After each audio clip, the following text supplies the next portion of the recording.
Il faut réfléchir sur les explosions révolutionnaires. À tout moment dans le monde, quand vous réfléchissez bien, il y a une révolution.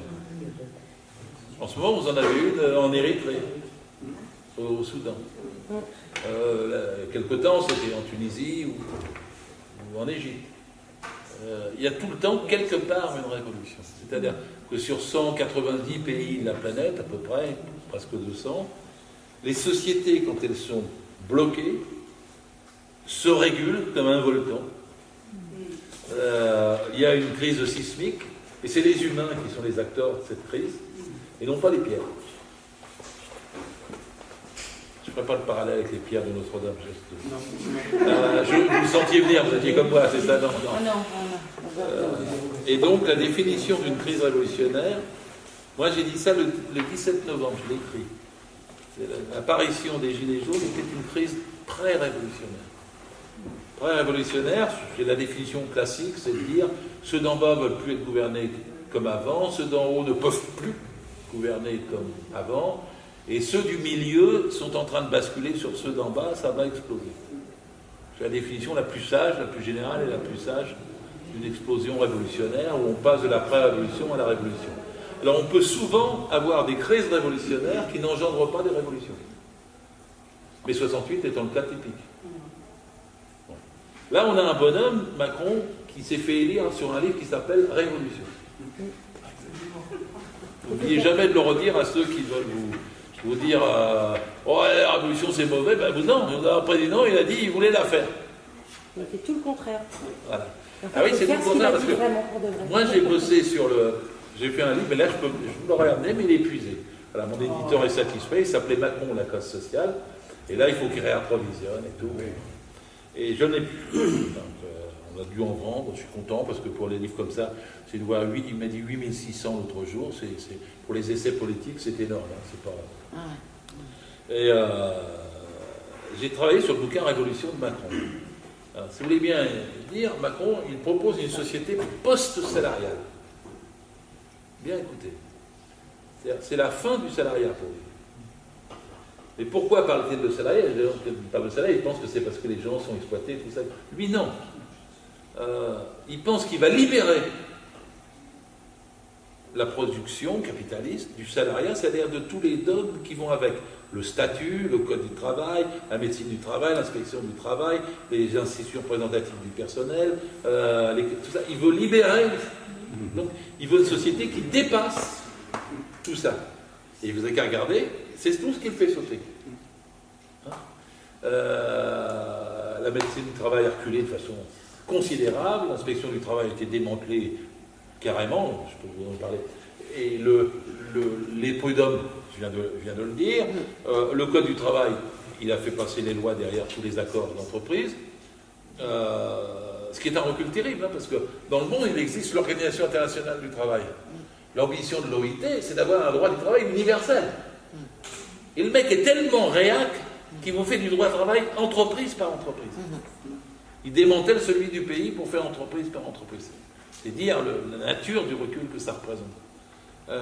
Donc il faut une société post-salariale, c'est ça qu'il appelle la France start-up, et l'ubérisation qui.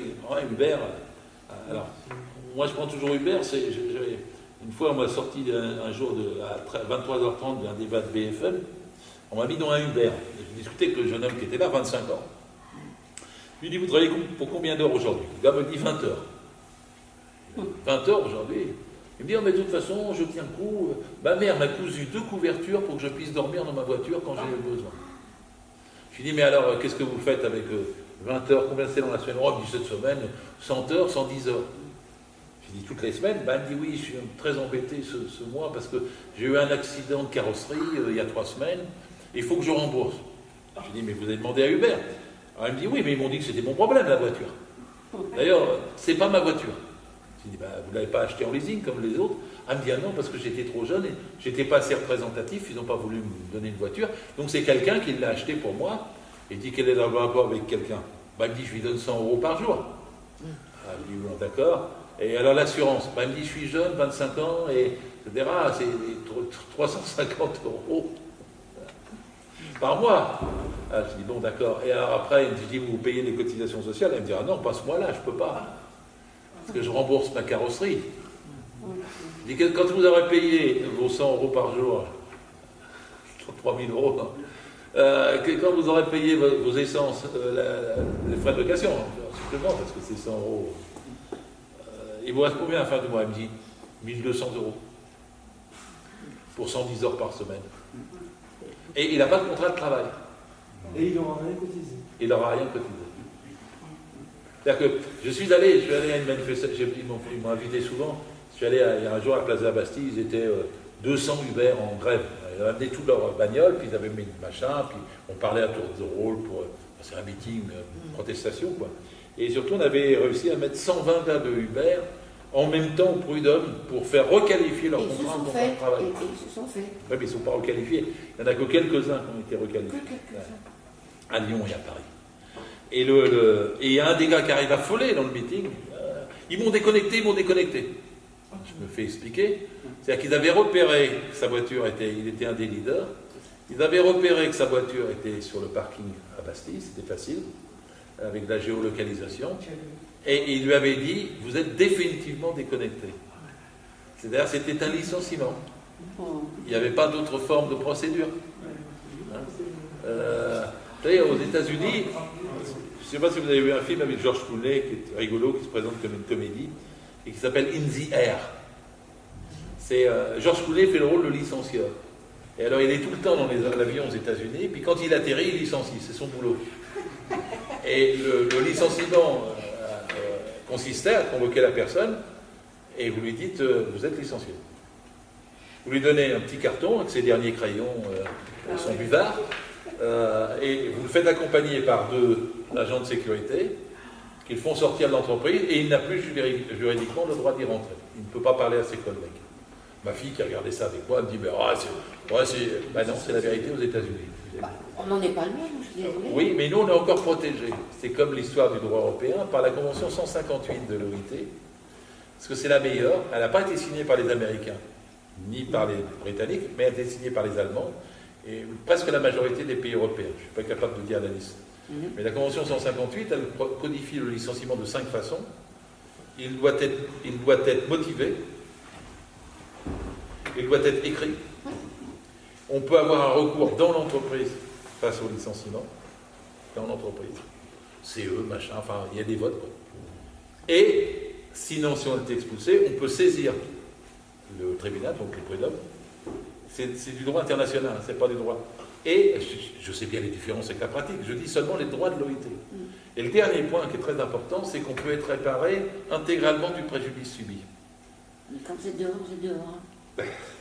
Évidemment. Et ça, on peut encore invoquer, c'est les mécanismes du droit, on peut invoquer en droit français contre Macron et Pénicaud, et contre conneries, la Convention 158, quand vous avez par exemple une rupture conventionnelle collective. Elle n'est pas motivée, c'est un licenciement, même si vous l'appelez rupture conventionnelle, elle est requalifiable, et vous pouvez invoquer.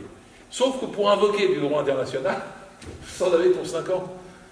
Et à faire la procédure, à saisir les instances, à voir par le Bureau international du travail, à aller à la Cour de justice européenne, à aller... Voilà, pour 5 ans. C'est une horreur. Donc en vérité, vous avez le droit théorique pour vous. Voilà. C'était la même façon pour quand ils avaient autorisé le travail de nuit des femmes. En fait, l'Europe l'exigeait et l'OIT disait non, parce qu'on l'interdit encore. Alors, tout ça, c'est pour parler de droit et de ce que Macron nous a fait reculer. Et moi, j'ai perçu l'arrivée des Gilets jaunes comme, parce que j'essaie de garder mon angle, j'ai perçu l'arrivée des Gilets jaunes comme le résultat du fait qu'il n'y avait eu aucune victoire contre les lois El Khomri, les ordonnances et sur la SNCF. Vous me direz si je me trompe, c'est-à-dire, comme les syndicats n'ont pas eu les... Ils se sont battus, il y a eu 14 manifs contre la loi El Khomri. Il y a eu plus de 3,5 millions de personnes qui ont manifesté au moins une fois. Et Valls n'a pas cédé.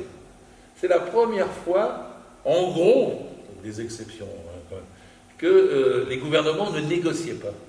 Ça a commencé sous Sarkozy, en fait, avec Hollande et avec Macron. Si vous regardez bien, 68, il négocie. 73, il négocie avec les jeunes. 76, il négocie avec la métallurgie.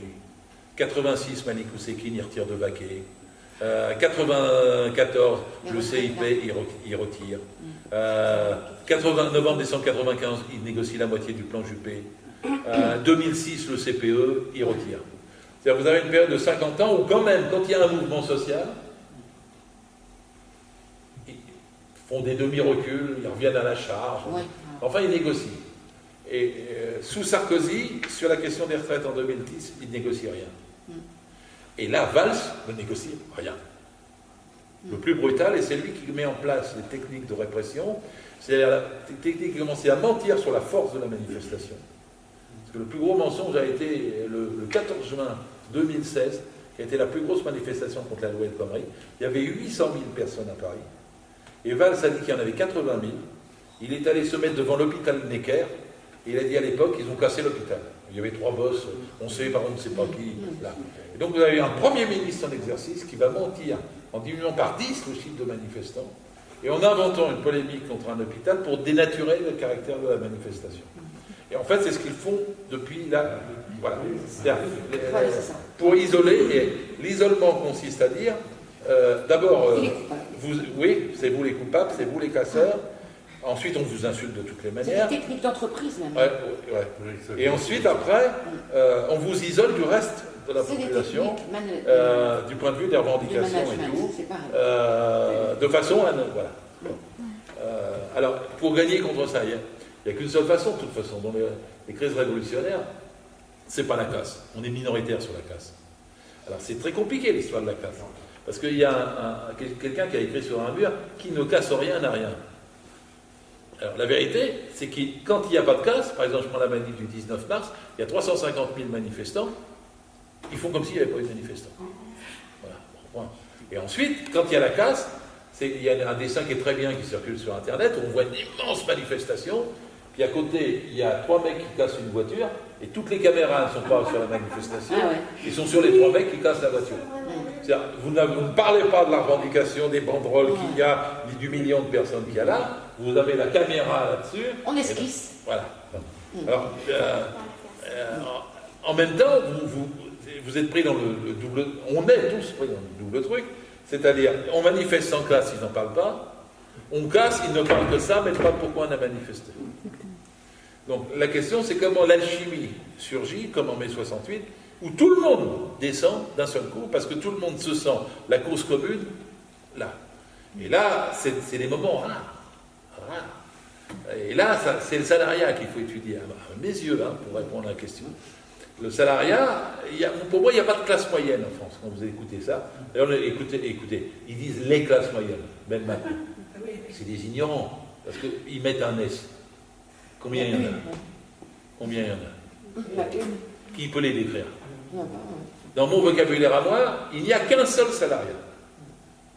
Avec un bas, un milieu et un haut. Le bas est 9 millions sont en dessous de 900 euros. Les précaires, quoi. Le milieu, c'est 1700 euros. Et le sommet du salariat, c'est 3200 euros. Voilà. Vous avez 90% des actifs. Là aussi, il faut bien m'entendre, parce que souvent, on mélange les indépendants, les commerçants, les agriculteurs, les policiers, les patrons, enfin pas les policiers, les privés, tout ce que vous voulez, et les patrons. Les indépendants en France ne sont que 10%. Tout compris. Tout compris. Les actifs salariés sont 90%. Ce qui compte, c'est le salariat. Alors on me dira, oui, mais il y a les chômeurs. Mais les chômeurs sont des salariés, temporairement privés d'emploi. Voilà. Vous direz, oui, il y a les jeunes. Mais les jeunes sont des salariés en formation. Et on va vous dire, il y a les retraités. Mais les retraités vivent au jour le jour grâce aux salariés. Le salariat, c'est le point commun à tout. Voilà. C'est ceux qui produisent des richesses et qui n'en reçoivent pas la part qu'ils méritent. Alors, je suis un peu schématique, mais avec le mouvement des Gilets jaunes, un peu, c'est le bas du salariat. C'est pas insultant, hein. C'est le bas salarial du salariat qui s'est mis en mouvement. Du genre, on ne peut plus. Mais c'est vrai. Vous ne nous donnez pas, vous verrez le ville de Ruffin, voilà, je suis précaire, je suis ceci, je travaille pour une boîte de logistique, il me paye au SMIC, il me licencie tous les 2 mois, etc. Donc je suis dans le bas du salariat. Et pour gagner, faut arriver à ce que le bas du salariat, le milieu du salariat et le haut du salariat remarchent ensemble. Tu m'as posé la question, qu'est-ce qu'il faut faire pour la révolution, pour gagner avec les gilets jaunes? Nous avons une mobilisation d'une profondeur extraordinaire depuis 5 mois avec le bas du salariat. Et pour qu'il gagne, il faut entraîner le milieu et le haut du salariat. J'essaie de faire ma réponse en théorie, en pratique, en chiffres complètes. Et alors, pour que le milieu du salariat a déjà bougé, il est en votre faveur. Il est, ça c'est sûr. Le haut du salariat, non. Il pense que... Et là, Macron va favoriser le haut, puisque là, il va, on va dire, par rapport aux impôts, diminuer les impôts. Enfin, oui, mais faites attention, le haut du salariat, il n'est pas très élevé. Hein. Alors évidemment, on ne vit pas la même chose à 3200 qu'à 900. Mais il n'y a que 2% au-dessus de 3200. 4000, 5000, 6000, 600 SMIC, c'est 2%. C'est à la fois beaucoup et peu. Quand même, les 2 milliardaires principaux de ce pays-là qui donnent pour Notre-Dame, à eux deux, ils possèdent plus que 20 millions de Français. Bien voir les choses. Les 2% au-dessus, ils possèdent à peu près 25% du pays, et les 10% du haut, 50% du pays. La concentration des richesses est énorme. C'est la même façon dans les entreprises. Parce qu'en France, il y a 1000 entreprises de plus de 1000 salariés qui font 50% du produit intérieur brut.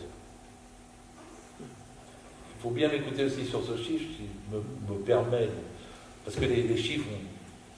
Je dis ça parce que quand on parle d'entreprise, les gens souvent, c'est noyé. Qu'est-ce que c'est l'entreprise? C'est le boulanger du coin, mon petit artisan, mon plombier, la boîte qui répare mon ordinateur. Non, 1000 entreprises font 50% du pays. 1000 seulement. Elles font travailler 4 millions de personnes. 1000 seulement. Et alors en bas, c'est 1 million d'entreprises de moins de 11. Alors là, celle-là, c'est pas la peine d'en parler, il n'y a rien à faire dedans. Le patron est aussi pauvre que ses salariés, sauf des exceptions. Mais enfin bon, voilà. Et au milieu, vous avez un coussin qu'on appelle PME, PMI, ou alors, dans les vocabulaires statistiques, ETI, entreprise de taille intermédiaire, etc. Mais ils sont 200 000. 1000, 200 000 et 1 million. Hein, les entreprises, c'est comme les poissons. Il y a des requins et des sardines. Le concept d'entreprise n'existe pas. Et les 200 000, la moitié est sous-traitante. Donc c'est les 1000 qui décident de tout. Et même le boulanger, quand il se dispute avec son apprenti, moi j'ai vu des boulangers qui donnaient des baffes à l'apprenti, ou dans le restaurant, pareil. Une assiette cassée, une gifle, pour en faire rentrer le métier, comme ils disent. C'est pas le prix de son travail qui gêne le boulanger quand il a des difficultés. C'est le prix de la boîte de métallurgie qui fait le pétrole et la boîte agroalimentaire qui lui vend la farine. Ses coûts principaux, ils sont là, dans ses instruments et dans ses produits. Parce que le coût du travail a baissé depuis 30 ans de 10%. Qui sont passés au capital. Non seulement ça ne ruisselle pas, mais il pompe. Jamais ça ruisselle. C'est les Shadocks. Ils pompent, ils pompent, ils pompent, ils pompent, ils pompent. Ça va vers le haut. Et l'écart va vers le haut. Et quand tout est